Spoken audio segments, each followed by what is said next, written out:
In this video, we're going to be giving every fighter introduced for Smash Ultimate 4 brand new alternate costumes. If you played any game in the series, you'll recognize that there are many palette swaps to choose from, but the sad truth is that not every character gets a good treatment in this department. But that all changes today. We've already brought you ults for Smash 64, Melee, Brawl, and 3DS and Wii U, and now it's Ultimate's turn. I took a bunch of your suggestions for this time around, and if you have any for the next episode, let me know with a comment below and consider subscribing to ensure that you do not miss it. And with that all being said, let's hop into our first character, Inkling. Absolutely one of the highest requested characters coming out of one of Nintendo's most popular modern franchises. So he certainly deserved to have a great costume selection, right? But before we craft any new ones, I think it's best to examine their current selection to see what's referenced already, what still needs to be referenced, and to try not to duplicate many colors for some variety. The default outfit is based on the most iconic Inkling look, being the orange Inkling girl from the original Splatoon with the white tee and pink trainers. Although the headphones present on her in the original game's artwork aren't in this costume, so it's not entirely identical. Following that, we have the standard blue Inkling boy with the zinc layered shirt and purple high horse shoes. Again, he's similar but not identical to the Splatoon 1 cover art, as there's no goggles on him here. Next up, we have a yellow Inkling girl wearing the hero gear from Splatoon, and this outfit is very similar to Agent 3 to the point where I think she has to be based on it, even though she's a lot more yellow compared to the lime green color of the original. There's a green Inkling boy up next wearing the same outfit as shown in the Volume 2 box art for Sheldon's Picks, which is pretty cool. After that, there's a pink Inkling girl who's wearing the same outfit as in the showcase art for the ink brush reveal for the game. A light blue look is up next, which again has been seen before in promotional artwork, although he was purple instead. There is a purple alt up next though, with this being a female design based on promotional artwork for the Squid Research Lab, although she was more pink in that case. And we close this out with an indigo colored Inkling wearing the skate helmet and Octoling t-shirt and boots, which I don't believe was in promo art in this exact form,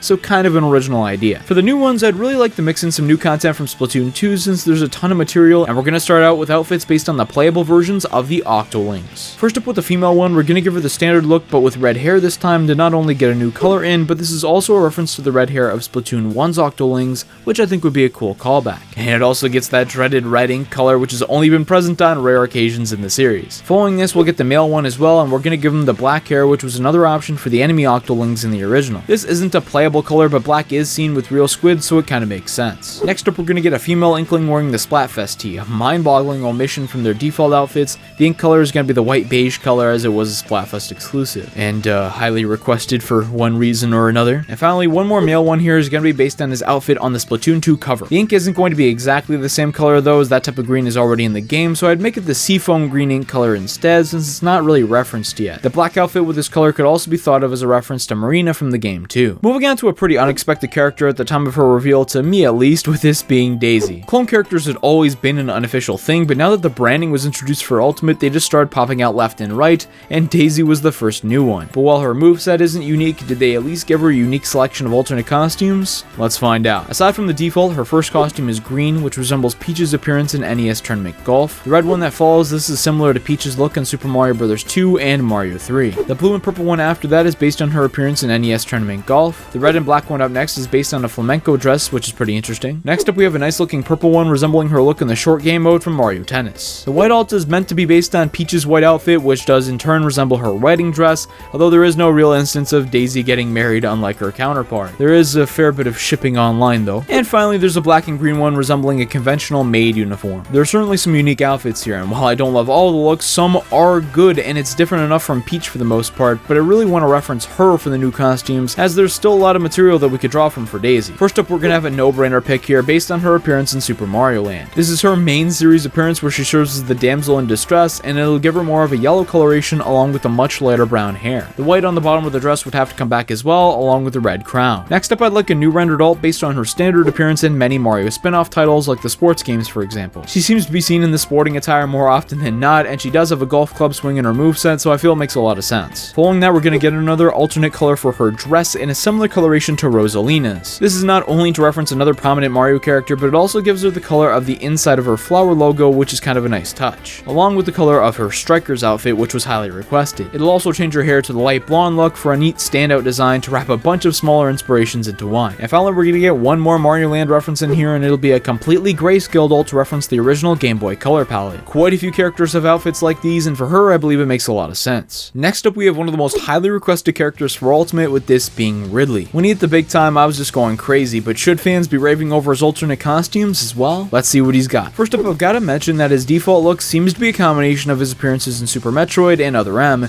and it's honestly one of his best designs in my opinion. Following that is a Meta Ridley alt based on the character's original design in Metroid Prime. Next is the red costume based on artwork for him in Super Metroid, along with his appearance on the American box art. The blue one up next is a really cool reference to Neo Ridley from Fusion. After that, we've got a green one based on his artwork for Zero Mission. The purple and green alt that follows this is sort of a retro reference to his original Metroid appearance. The golden alt up next is based on the golden statues of Ridley as they appear in Super Metroid. And finally, we close this out with a Mecha Ridley alt. Ridley has a bunch of good references here, with most of the bases being covered inspiration-wise. We're still going to get some in, but the focus is mainly going to shift towards the color here for some new looks. And first up, we have the scrapped silver and green alt, which was present in the E3 demo for Smash Ultimate. I covered this in a recent video where we went over every rejected alt in Smash Bros. History, and this is one of my favorite ones that we went over. If you find it too similar to the current gray and green alt, which I think is still a bit of a stretch in and of itself, some more blue could be added to the gray instead as a reference to Silex, which I think would be pretty cool. Following that, we're going to have a mostly black alt. This was a very highly requested one, mainly just because it would look cool. You could also think of it as being based on Dark Samus though. Following that, we're going to get one based on Omega Ridley. This is going to be a modified version of the Meta Ridley alt, a bit darker magenta instead of the same purple, orange, silver throughout, and red eyes. I think this would look really cool, and it makes a ton of sense. It wouldn't be right to make it only regular palette swaps and not include this one as well. And finally, we're going to close this out with a pinkish red alt based on Mother Brain's appearance in Smash Ultimate as an assist trophy. We'll lean a bit more on the pink side here to make the alt a little more unique from the current red one, and it's certainly a unique coloration for a character of this design. Simon's up next, again a very highly requested character, but as we've seen with some of these characters pulled from older games, their alts may be hit or miss. Let's examine what they gave him. Aside from the default, his red outfit is based on his appearance in Castlevania 2 Simon's Quest. The faded yellow look up next is likely based on the Western boxer from Super Castlevania 4, or maybe fake Trevor from Symphony of the Night. The dark alt that follows this is based on his appearance in Vampire Killer. Next up, we have a blue costume based on his look in the Japanese box art for Super Castlevania 4, but maybe Richter as well. We've got a purple alt after this resembling Cornell from Legacy of Darkness. Then there's this orange outfit resembling his in-game appearance from the very first Castlevania. And last up, there's an indigo costume based on Hector from Castlevania Curse of Darkness. Definitely an interesting variety of palette swaps here, with some based on other characters, but a lot based on Simon's own appearances over the years. Let's see what else we could come up with. The first new idea here is a green alt based on early Nintendo Power artwork for Simon before Super Castlevania 4. This would be a nice classic reference in my opinion. It also gets a new color in there. Next up, we're going to get a blue alt based on Simon's look in the Captain N cartoon. It is a pretty obscure reference, but it would be kind of unique with the blonde hair and the light blue being incorporated as well. Following that, we're going to get a black and silver alt with red hair based on his appearance in Castlevania Chronicles. This was a very highly requested alt in the comments section. Finally, we close out with a black alt with yellow highlights with lighter blonde hair based on Alucard, one of the most popular characters from the series. Again, a very highly requested one. And next up, we got Simon's Echo Fighter, Richter. Does he have a better selection of costumes though?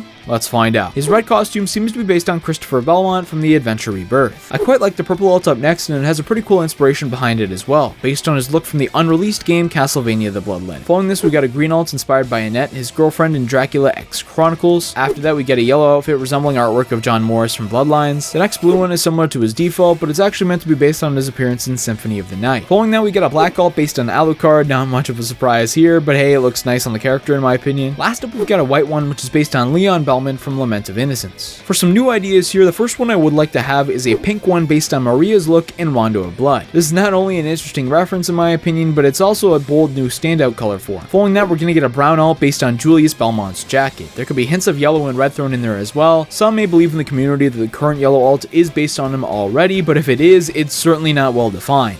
I think this would be a lot better. Following that, we're going to get a black and red alt with pale white skin and hair based on Dracula's outfit from Symphony of the Night. Good reference, a prominent villain from the series. And we close this out with an orange and light purple alt based on Silo, one of the monstrous bosses in Symphony of the Night that I think would be an interesting inspiration design-wise. Our next character today is Chrom, one of the main characters in Fire Emblem Awakening. While barely getting cut from Smash 4, he finally makes his full-on playable appearance in Ultimate, but how are his alternate costumes? Let's find out. Aside from the default, the first ult is red based on Warheart, one of the antagonists in Awakening. The green look up next is based on Stall, one of Chrom's shepherds. Next up, we've got a yellow outfit based on Owain's color scheme from the game. The black ult that follows this is based on Long Ku, another character that you could recruit in Awakening. Following that, we got a purple outfit based on Sumia, the canonical wife to Chrom. The orange and white ult up next is based on Kellum from Awakening. And finally, we get another blue ult based on Donnell, which I think is a nice look. For some new ideas, the first one that I want to go with here is a golden, white, and light blue ult based on Chrom's Great Lord attire and Fire Fire Emblem Awakening. I think this would not only be nice looking, but it also makes a ton of sense reference wise. After that, we're gonna get a really cool one in my opinion, being Mirage Chrom. This would be a new rendered alt with a blue cape, green eyes, armor, and more. Everything that makes it stand out from Tokyo Mirage Sessions. Going along with the previous theme of referencing other Fire Emblem Awakening allies, we could get one based on Vike,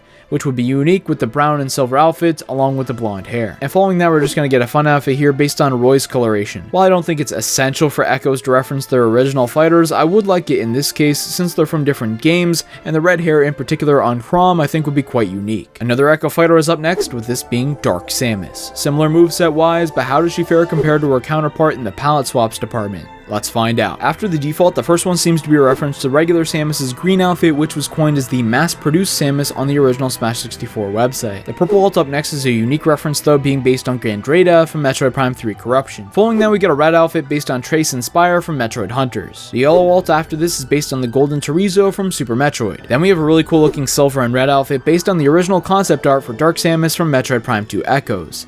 The Echo part is kind of fitting in here, to be honest. Up next is a black outfit resembling the orange Phazon from Prime, and finally a nice looking pink costume based on Zazabi from Metroid Fusion. I actually like a lot of these, and there's some pretty cool inspirations here for an Echo fighter as well.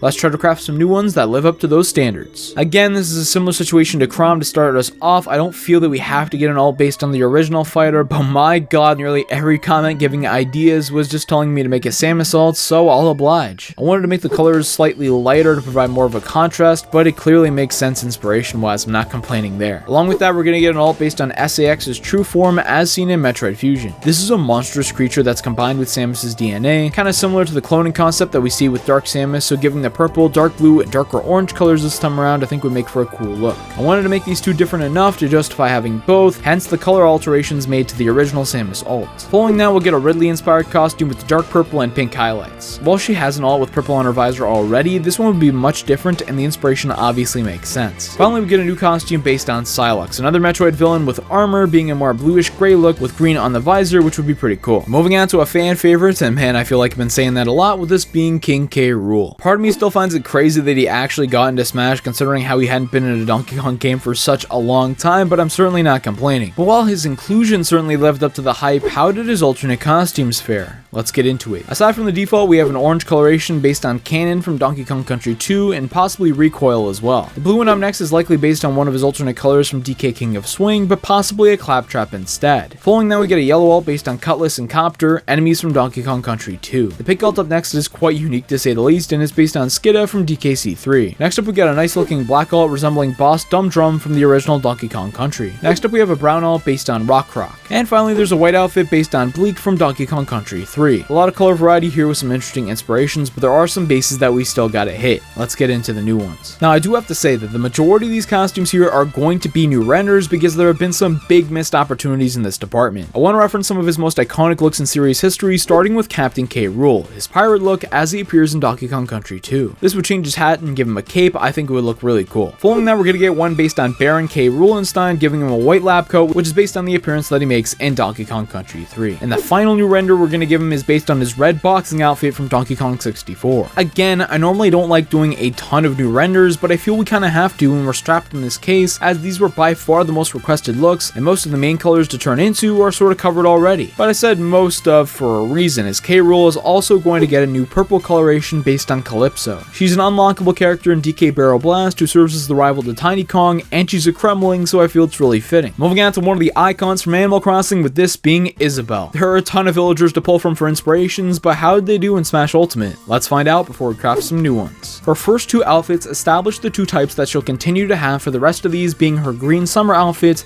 and her yellow winter outfit, both from New Leaf. Then there's this pink variation to the summer look based on her appearance in Happy Home Designer, everyone's favorite Animal Crossing title, am I right? Next is a red winter look based on Digby's outfit, another dog villager, which makes a ton of sense. The purple summer outfit is based on Pelly, a villager who appears in a variety of titles in the series. Following that, there's a green look based on Tom Nook's appearance, very understandable there. The gray summer look up next is based on Brewster. And finally, one more winter one based on Zipper T Bunny. A nice variety of inspirations here, but with a series like Animal Crossing, there's obviously a ton more that can be created created, so let's try our best with the new palette swaps, sticking with the theme of 2 summer and 2 winter. First up on the summer side, we're going with a hot pink shirt and white shorts to resemble her look from New Horizons. I feel this one's pretty self-explanatory. It makes so much sense to reference this insanely popular title, and while the color is slightly similar to others, I feel the inspiration justifies it, as it's still not entirely the same. And one more in this vein, we'll get a winter outfit based on her brown sweater that she wears often indoors when giving announcements. After this though, we're gonna get some bigger color changes representing other villagers, and we'll start with one in the summer style with brown fur and a green shirt based on Tom Nook and the Nook Inc. clothing from New Horizons. Again, she already has an alt that vaguely resembles Tom Nook, but this one is going to be a complete color change to her fur. Some might find that Digby makes more sense in this role, but I find Tom Nook is much more iconic, and Digby's reference I find is a little bit more pronounced. And finally, one more in the winter style here that makes her fur mostly white with black spots and a mostly black outfit to resemble KK Slider, one of the most popular Animal Crossing villagers who is also a dog,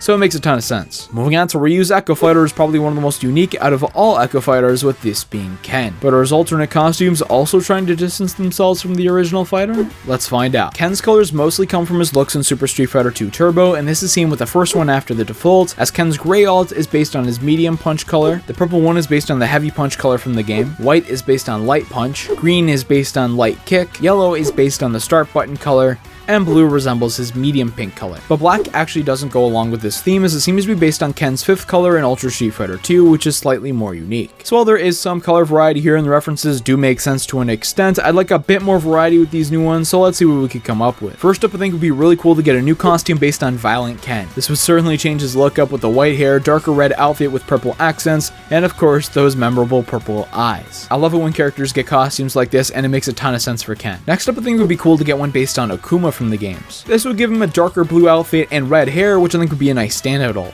Following that, we'll get a split colored costume with black on the top and red on the bottom based on Ken's appearance in Street Fighter V. While it makes sense on some level that the majority of his designs are based on older stuff, we definitely shouldn't ignore the present, and this is what many Street Fighter fans nowadays just recognize him to look like. And finally, we'll get a pink one based on Dan Hibiki. You know I had to do it. It was very highly requested from you guys to give him a pink outfit just like I did for Ryu, so here you go. It's certainly going to be memorable to say the least. And next up we have Incineroar, definitely a character who looks like he should be in a fighting game, but for whatever reason wasn't my most expected Pokemon newcomer going into Ultimate. But he's here now, and with him, did they bring a good selection of alternate costumes? Well, I'm sure you know the drill by now, let's get into it. Aside from the default, we got this green one based on Mitsuharu Misawa, considered historically to be the second Tiger Mask wrestler in Japan. Interesting considering that Incineroar's concept inspiration was a wrestler, and this theme will actually continue going forward. I also wouldn't be surprised if a secondary inspiration of Decidueye was intended for this alt as well, being another Alola starter and all, the beige and green colors are quite similar. The black alt up next seems to be based on the mask worn by Japanese wrestler the Great Muta, and it also may be based on his pre-evolved form Litten, as it's more predominantly black than red. The blue alt up next is likely based on Otomo Dragon, another Japanese wrestler. The yellow outfit up next is based partially on Yoshihiro Yamazaki, another Tiger Mask wrestler, but it could also be partially based on Infernape, which is another final evolved fire starter, which would make a ton of sense. The purple alt that's after this has a really awesome inspiration, being based on Big the Cat from Sonic the Hedgehog. I absolutely love how they did this. In terms of a wrestler, well, Rey Mysterio's Halloween Havoc gear could be an inspiration from that perspective as well. Next up, we've got an all-black costume based on Black Tiger, another wrestler. And finally, we've got Shiny Incineroar, actually one of the best inclusions of a shiny alt that we've seen throughout the series. Jushin Thunder Liger is also a likely wrestler inspiration. There are actually a bunch of interesting inspirations here, so we'll try to keep with a mix of Pokemon, wrestling, and cat themes going forward. First up, we're going to get a white, light blue, and pink outfit based on Primarina, another one of the Sun and Moon final starter evolutions. While I'm willing to stretch the current green one as Decidueye, the concept of the darker blue and black one definitely doesn't fit the bill for Primarina. Next up, we're going to get a brown, blue, and yellow one based on King from Tekken. This was very highly requested, and it makes sense as to why. This guy's literally a Tiger Mask wrestler, it makes a ton of sense. Following that, we're going to get a yellow, gray, purple, and light blue one based on Raikou. Likely being based on a saber-toothed cat, I feel it makes a ton of sense to reference one of the coolest looking Pokemon in the same vein out there. This also serves another purpose, being based on Sammy Lee's version of the Tiger Mask, which has a very similar color scheme, which helps us continue with the wrestler theme a bit. And finally, we'll get one more cat inspired alt, with this being a pink and beige one based on Skitty. I just find it funny to see one of the most intimidating Pokemon out there, pun absolutely intended,